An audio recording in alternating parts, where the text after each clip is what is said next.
Bonjour à tous, petite vidéo pour faire un point lecture spécial bleu. Et là vous dites quoi? Bleu dans le sens de la couleur, parce que j'ai lu énormément de livres dans les couleurs bleu-vert ces derniers temps. Plus de bleu que de vert. Bon, faut même dire presque en égalité. Et j'ai commencé avec le livre, j'ai honte. Ce livre franchement j'ai vraiment honte. Si l'autrice et la maison d'édition passent par là, je suis vraiment désolée. Je m'excuse. J'ai même pas d'excuses en fait. J'ai fermé mes maisons de Marianne Katsaraz aux éditions Bruno Doucet. J'adore cet éditeur, je vous saoulerai jusqu'à la fin de mes jours avec cet éditeur, entre autres, c'est pas le seul, mais bref. Tout simplement parce qu'en fait, il y a eu le printemps littéraire et que cette dame était présente ce jour-là, et que j'étais convaincue de ne pas avoir de recueil de poésie, cette dame, qui est également photographe. Et en fait, quand je suis rentrée, quand elle a lu, à un moment donné, elle a dit j'ai fermé mes maisons, elle a lu ce poème. Je me dis ça me dit quelque chose. Je l'avais pas encore lu, mais ça me disait quelque chose. Désolée, il y a des oiseaux en train de faire leur nid, ça me perturbe trop. Je vais mettre la tête par là, je crois. Donc, j'avais ce recueil dont j'ai oublié l'existence, j'ai honte. Donc je l'ai lu après. Et pour une fois, d'habitude quand je lis un recueil de poésie, je veux le silence. Et pour une fois, j'ai lu ça pendant des pubs, je sais. Peut-être parce qu'émotionnellement, je vais vous expliquer pourquoi.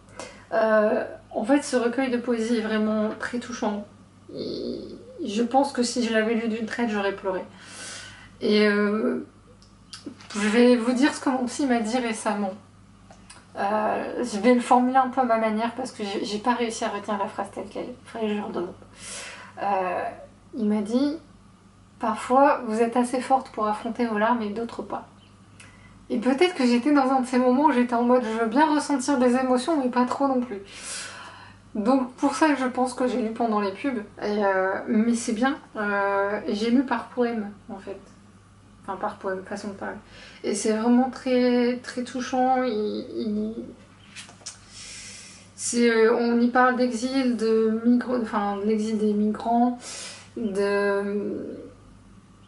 y a une empathie, il y a quelque chose qui m'a pris à la gorge en même temps si c'est chez Bruno Doucet. Franchement, si quelqu'un arrive à lire un recueil de poésie chez Bruno Doucet et ne rien ressentir, ou très peu, je comprendrais pas. C'est quelque chose que... On y parle du souvenir, de la mémoire. Oui, parce que j'ai pris des notes. Et l'idée de la poétesse, c'est aussi d'écrire pour ceux qui ne peuvent pas s'exprimer, en fait, justement. Je trouve le titre très bien trouvé. J'ai pas grand chose à dire, en fait. Voilà. Je voulais vous laisser là-dessus. C'est juste très beau. Le chant des pontes de Simon Parcours chez Le Mot et le Reste, j'adore cet auteur que j'ai rencontré là-bas au printemps littéraire. Voilà. J'ai lu ces deux livres. Le premier, je l'ai déjà lu, je vous en ai parlé il y a un petit bout de temps, Le bord du monde est vertical. Et il y a celui-ci, où on suit Gaïané qui souffre de mutisme depuis l'enfance, comme beaucoup d'enfants du village. Et à la suite d'un rêve, elle décide de prendre la route en direction de l'alpage du Grand Lac, que les villageois croient hanté par les siffleurs, des êtres mi-humains, mi-vautours. Elle est guidée par Magnolos, le doyen des bergers, aussi conteur, accompagnée par son meilleur ami, interprète Elias, et aussi de la mule, une contrebandière. Et il y a aussi un âne, dont on ne parle pas, mais il y a un âne. J'ai adoré cette histoire. Comme vous voyez, il y a des post-it. Simon Parcours. Voilà. Que dire de plus ? Je suis pas sûre qu'il y ait besoin de dire grand chose de plus. Il y a une phrase qui m'a marquée dans le livre. Apparemment, l'auteur a apprécié que cette phrase m'ait marquée. Mais les gens du monde ne peuvent comprendre, car le monde est plein de fureur. Il se fissure en un bruit d'apocalypse. Les hivers n'existent plus, le silence est un souvenir, les mésanges y sont mortes, les humains ont oublié le langage des bêtes. Certains franchissent l'école menant à notre village, mais ceux qui y parviennent ne restent pas longtemps. Le silence de la vallée les renvoie à la vanité de nos existences. Des corbeaux nichent dans leur tête et installent chez eux une tristesse qu'ils ne parviennent pas à surmonter. Lorsque le ciel redescend sur la terre chargée de brume et de pluie, il fuit pour retrouver le monde. Quant à nous, nous revenons alors à la vie paisible que nous décrivons. Je trouve sa plume absolument divine. Elle est vraiment tellement belle. Elle est poétique, en même temps réaliste, et en même temps, il garde ce côté... il y a ce côté observateur, en fait, dans l'histoire. Ce côté conte, qui fait vraiment du bien, qui permet de lire l'histoire. Gayane est juste une jeune femme incroyable.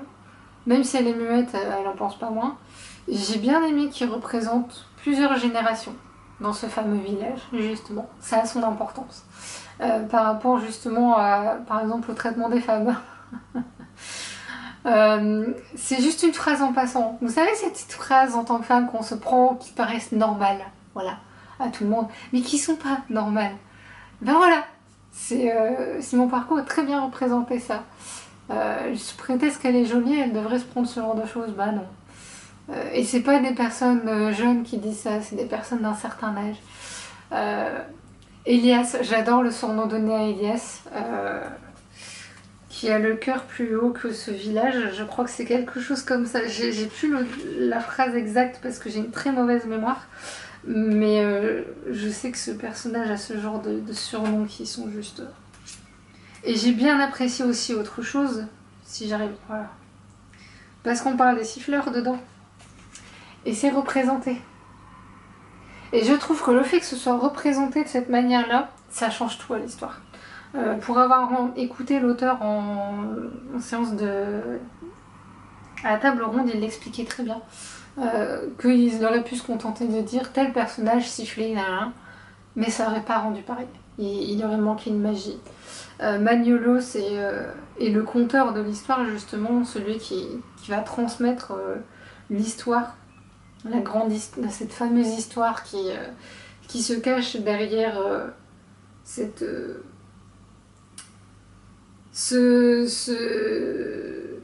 comment je vais dire ça,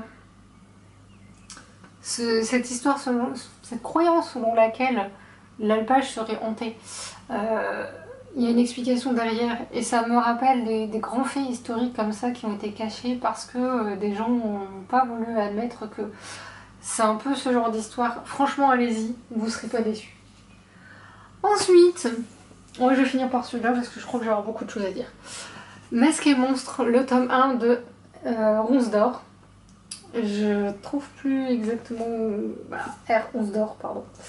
Désolée si elle bosse par là. J'ai écorché un peu le nom.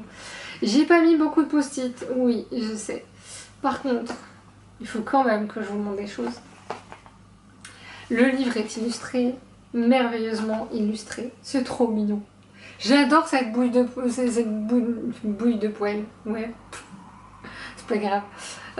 Ici, on suit deux sœurs, Cornelia et Blanche, qui ont, comment dirais-je, qui ont une vision des priorités, qui ont un ordre de priorité pour le moins original. On va dire ça comme ça. J'ai rigolé, mais vous n'imaginez même pas. Et en fait, Cornelia, elle a croisé la route d'un SDF. On va être dans la thématique des SDF, dis donc.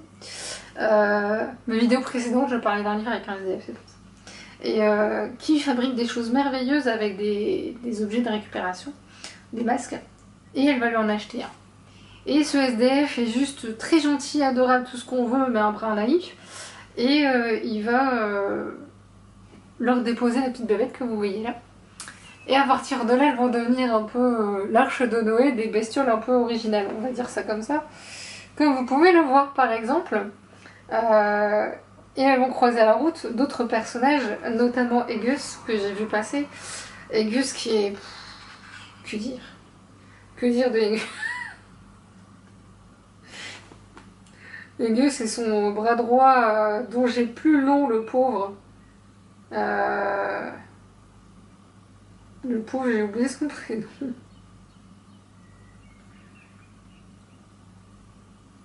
Je le cherche, hein. Si vous demandez, là il y a Oupire, mais c'est pas Oupire. Oupire, c'est une des bébêtes.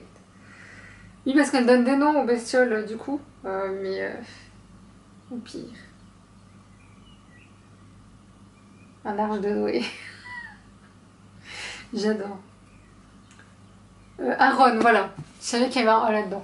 Donc Aaron et Gus, donc, qui vont finir par un peu les aider, sans vouloir les aider.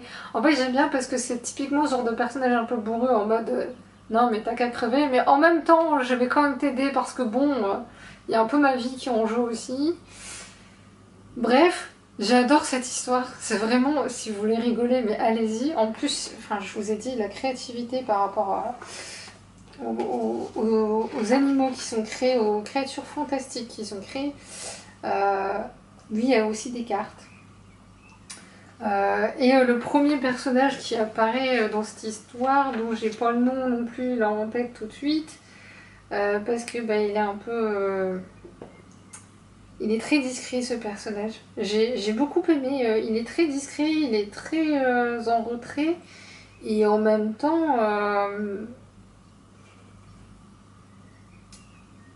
comment ça se fait que j'ai oublié les noms des personnages là-dedans? Je vous jure que je l'ai lu il n'y a pas longtemps en plus. C'est dingue que j'ai oublié les noms des personnages. Et comme il apparaît pas beaucoup, allez, je vais trouver comment. Je vais peut-être reculer un peu, peut-être que je suis allée trop loin. Bref.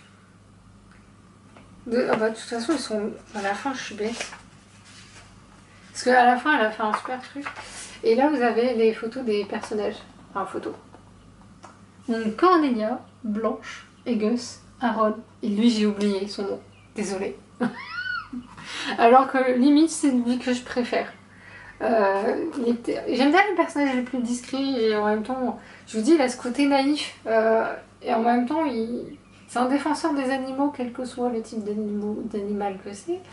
Je le précise parce que c'est ça qui rend les choses drôles, justement. Je pense à Oupir. Oupir à lui tout seul est la définition même de ce que je suis en train de vous dire.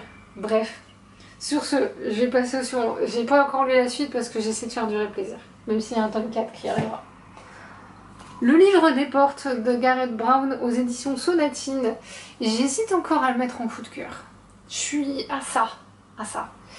En fait, on suit ici...